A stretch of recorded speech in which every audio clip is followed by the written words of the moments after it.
It's gonna be good, it's gonna be great, it's gonna be better, I can't wait. Making my move, live for the day, sing like a bird, fly like a plane. Come spin with me, Jenny D.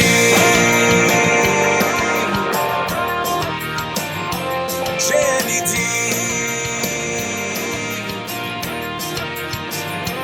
Jenny D. Hello, my beautiful people. Thank you for joining me with another episode on Spill With Me, Jenny D. This episode today is brought to you by St. Clair Health. And joining me today is Dr. Mary Flaherty, a movement disorder specialist with St. Clair Medical Group Neurology.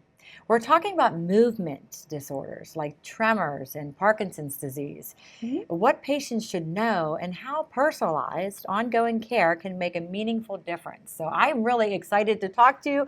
Thank you for taking the time to be here today. Well, thank you for having me on a topic I love to talk about. I was going to say, yes, this is something. So you've been doing this for how long now? So I've been out of fellowship since 2018. Okay. So you've been specializing in movement disorders. So Yeah. I've been out of training. I did a movement disorder fellowship and started practicing on my own in 2018. Oh, wow. So I am just so interested to learn more about this. So, Dr. Flaherty, you're new at St. Clair Medical Group Yes. Neurology. Can you tell us what drew you to St. Clair Health? So I am somebody who grew up in Pittsburgh and have lived in the South Hills. And part of the appeal of St. Clair was that I kind of like the idea of living and working in the community I'm in. I like to feel connected with the community. And as a South Hills girl, it seemed like That's a natural step. Traveling to the North Hills is always like, oh my gosh, you go over the bridge. No, I know. So it's nice to be able to offer something for people who don't want to do the bridges or the tunnels, as Yes. Pittsburgh people do not like to do that. So, and also like the reputation of St. Clair Health. I actually know a lot of the physicians here. I trained with a lot of the physicians here.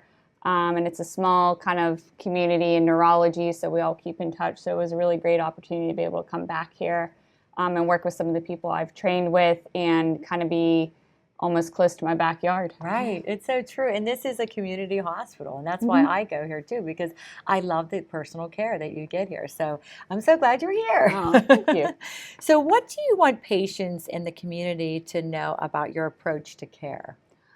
So I really like to think I have a multidisciplinary approach to care. I really thrive and enjoy working with other like medical professionals in the community. So a lot of movement disorders it's not really just the doctor. Like you have to know how to interact with speech therapists, physical therapists. There's a lot of great people in the community who offer a lot of services to our patients, and I like to be in contact with them. I like to know all of the doctors and people who are kind of interacting with the patients. So I really do try to work hard it's not just about the visit with me, it's kind of about your visit with everybody and being in communication with everybody. So that's something I like to try to offer in general to everybody. So that's kind of what I do, but I also like to kind of consider that, it's not just about the medications I'm giving you, it's sort of about your overall health and all the different pieces of that are important. So a lot of the visits with me, we don't just discuss the medications we're on, we talk about the pros and cons of them, but we also talk about, other things like exercise, diet, just general wellness as well. So, you know what I mean? I try to get a good sense of your overall health and know how kind of what I'm treating and how that will impact it. I love that. And you're, with referrals too, and that's what's so great about what you do, because then you can help them if they need speech, if they need this, Yes. then you can give that, you can refer them. That's wonderful. So like what excites you most about caring for patients here? I've always been a little bit of a dork, so I've always always liked neurology. I majored in neuroscience in college, so I was really excited to get I just found it so interesting, just the different way the brain can be affected by different disorders, but it's not just sort of just the science of it. I really enjoy interacting with the patients and the people affected by these things. It's a very inspiring part of my job. I like to see how people deal with these things and help treat them. So feel very, I like to feel close to the patients and things like that. So that's kind of meant a lot to me to be able to combine the scientific part of it that I like and then like with the humanity part of it. Right. Where'd you go to school? I went to University of Pittsburgh for undergrad. Oh, nice. So that's where I did neuroscience, and then I went to Lake Erie College of Osteopathic Medicine. Oh, wow. Okay, yeah. So you stayed in the area. Yes, and then I did residency and fellowship in Pittsburgh at Allegheny General Hospital. Nice. So I'm just good. You're staying yinzer. here. You're not going anywhere. Oh, no, She I is never not leave. leaving the South Hills. No. So, Dr. Flaherty, can you start by explaining what movement disorders are? Because I actually need a little bit of education on this myself. Sure. So I think movement disorders was our best way of kind of all encompassing all the conditions that can affect our movement. So it's a lot of neurologic conditions that can affect our balance, our gait, our walking, also like tremors and when things kind of go a little bit awry. So we kind of take all of those conditions and lumped it under one thing, and that's kind of what people who are movement disorder specialists receive special training in. Right, because I never thought about that. I mean, I think about like Michael J. Fox, you know, and he had Parkinson's at such a young age, you know. Yes. But he's still with it. Like it's not it's not something you can still like live with it. Right. Yes. So it's something that, people can have for decades. Right. So when we meet a patient and we start treating them, I know they're going to be with me for a long time. Yes, I love that. So what are some of the most common conditions you treat? I would say generically, probably tremors, you know what I mean? So tremors, not everything that shakes is Parkinson's disease is kind of what I tell the patients. So I treat people with like essential tremor, dystonic tremors, and by tremors, I mean like hands that shake, arms that shake. And probably the most common condition I see is Parkinson's disease. Okay. But I also treat Parkinson's-like illnesses. So there's also other conditions that can look like Parkinson's disease, and that's the most common one that people know. But there's also other syndromes that kind of look like Parkinson's disease but have other features, like multiple system atrophy, for example, or progressive supranuclear palsy. So there's all kinds of different conditions that we treat, in a variety of ways and give support to. But I would say that Parkinson's disease, especially being in Western Pennsylvania, is the most common one that I treat. Wow. I got prescribed, this was a couple of years ago, I had restless leg. Mm-hmm. And the medicine, I looked it up and I was like, it says Parkinson's. Yes. And I was like, wait a minute, I don't have Parkinson's, but I have restless leg. And I have found out a lot of women, when they get to be a certain age, we're not going to we get that restless leg. And so, like, would they come to you? Yes. Oh, yes. really? So I do see restless legs. Okay. I guess restless legs doesn't get the same press, but yes, I see restless leg. Women kind of tend to be more disproportionately affected. Also in pregnancy, it's very common. That's when people first get the glimpse of it. Yes. But yeah, I treat, restless leg syndrome. And then we'll see people who kind of have abnormal cramping and different things like that.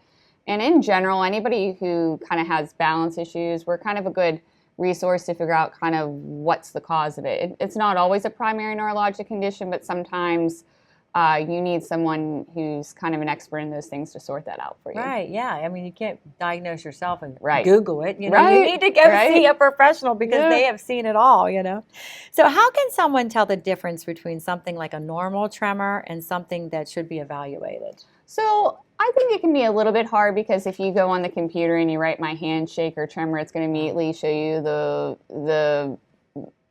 all these diagnoses that you don't necessarily have. Right. I mean, a lot of tremor can be a little bit what we call physiologic or normal.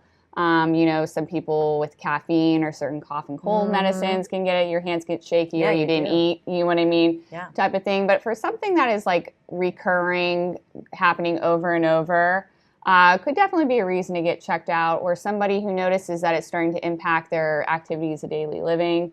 There are some tremors that run in families, so I think if you're worried, come get it checked out because it can go the way where we give you reassurance, or it can be something where we're like, hey, something might be going on. And there are patients who I say, listen, today things look fine. I'm like, but why don't we bring you back in 6 months or 2 years and then we'll monitor you? And people have that reassurance, like someone's going to keep an eye on this for me so that I don't have to be so worried about it. Right, because I think it's so hard because, sometimes we're like with my restless leg, I really never told the doctors about it because I'm like, Right. oh, it's just, we all get it or some of us get it and we just have to deal with it. Right. And now I was like, wait a minute, I didn't even think about coming to a neurologist to Right. talk about. Yeah. I have another friend that has like a twitch in her eye every once in a while and I'm like, and she's like, oh, my eye's twitching. And I'm like, shouldn't that be like a cause for to go see somebody? Sometimes. Yeah, I'm like. So I actually have a lot of people come in with eye twitching, and I think Yeah. we see it more often because we're on our screens more often. Okay. So there's something, it's a fun word, myokymia, that people get, and it's like from eye fatigue and looking at small screens or on the computer. Oh, It's eye like, fatigue. people who as an offside, it's just one of those things where people, it's like, oh man, my eye's been twitching for days. And then you look it up and the computer tells you that this is a deadly condition and it's really just a common thing that happens. Oh my gosh. Like I said, go to a specialist. Do not look on Google. Yeah, I love those. It's nice to tell people good, Yeah. reassuring news. She's never even talked to her doctor about it. She gets it all the time. Like Yeah. I see it, and when I'll be talking to her and her eyes switch, and she's like, Yeah. I know my eyes switch. And I'm thinking, she goes, I think I just drink too much caffeine. Yeah. And I'm like, maybe you should get that checked because I Yeah. drink caffeine and I Right. don't get it, so watch, Yeah. I'll start getting it now. So you've worked closely with many Parkinson's patients. What should people know about the condition? So I think what people should know about the condition is we can treat it. So, there are medications that can improve your quality of life. And it's important to kind of go talk to someone about it. So we are able to kind of give you the guidance of what are the things you can do to kind of just live your best life. We can tell people how to best accommodate their day-to-day living. We can talk about things such as exercise, which is shown to slow disease progression. Really? We can give you that kind of information so that you don't have to go through all this information online.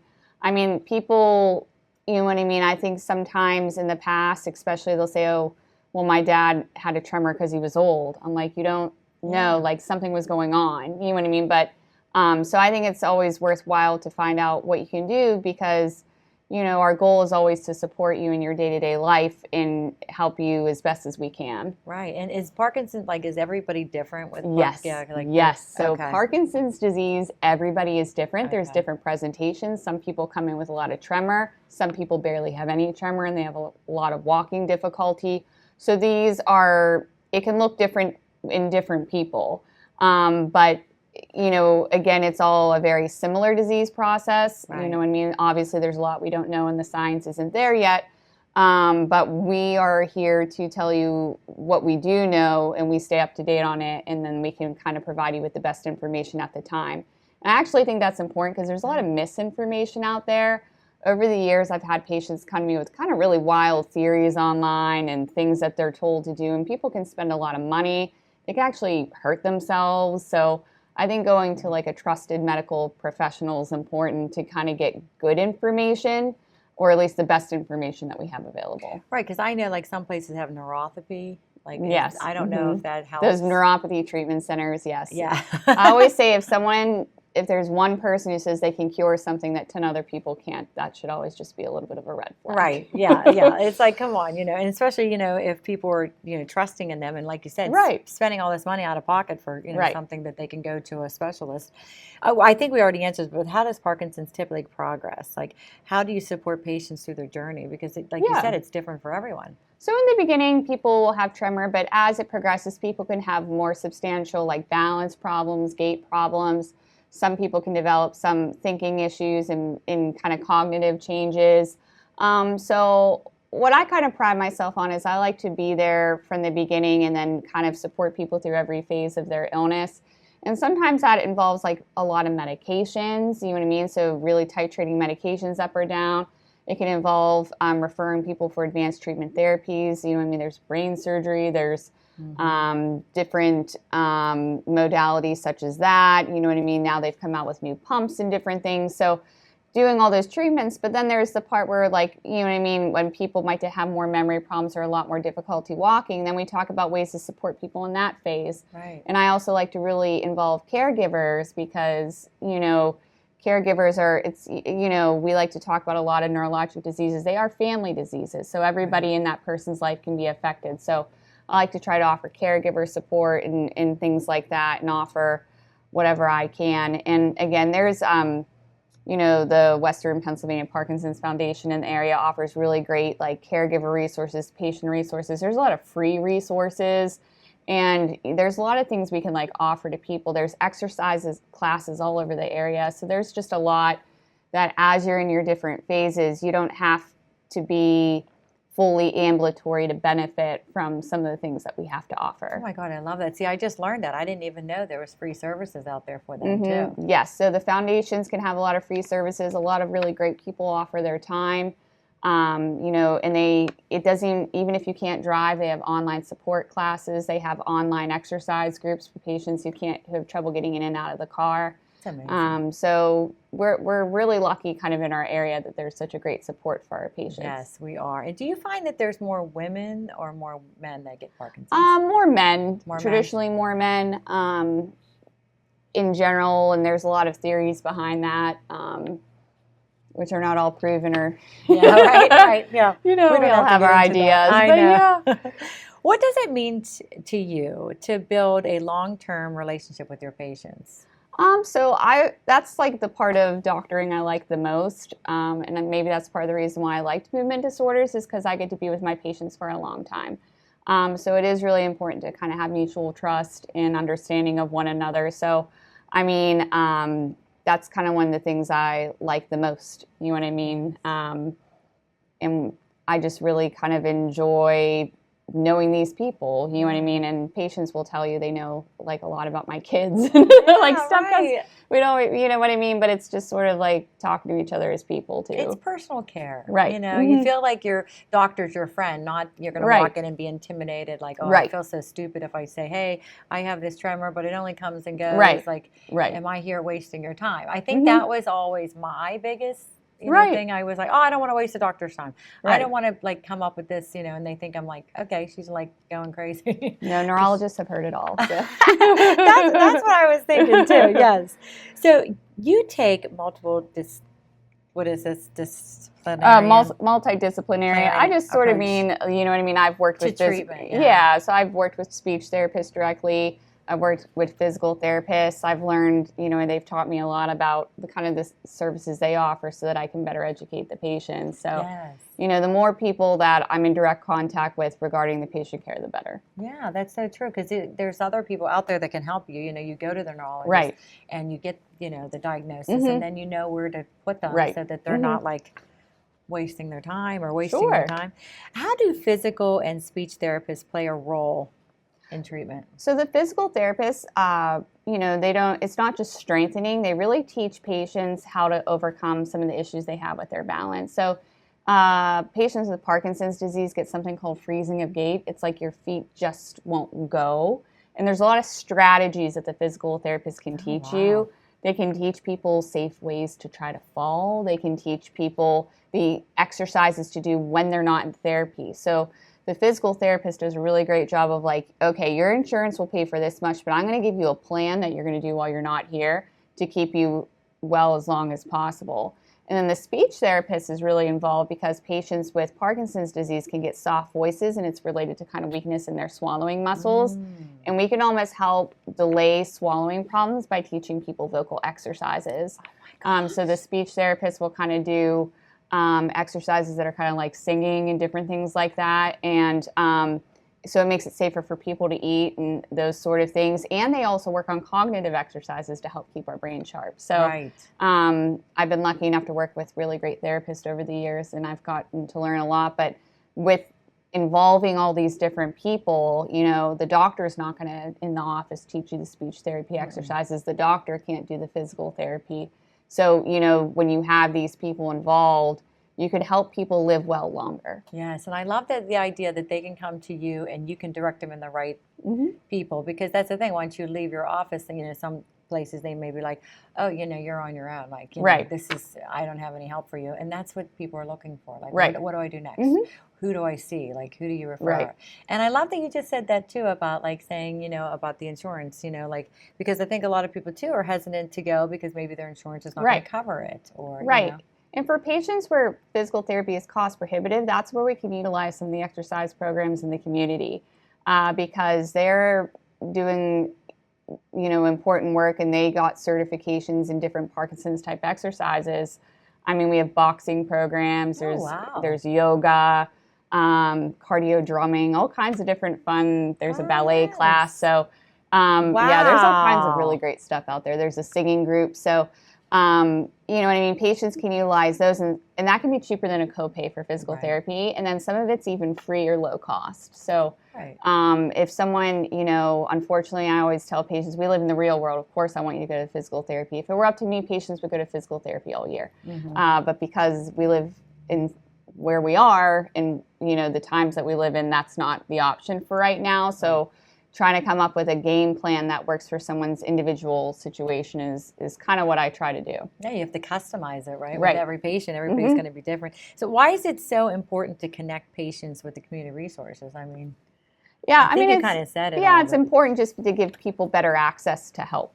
You know what I mean? And patients have really expressed that they love the exercise classes because they meet other patients going through what they're going through. Yes. And some people like to sit around a table and talk, but some people aren't those type of people. They want to feel like they're actively doing something. Right. So we're able to cater to all kinds of different groups and just individual people of what's going to make them feel the most supported. Yes, I love that.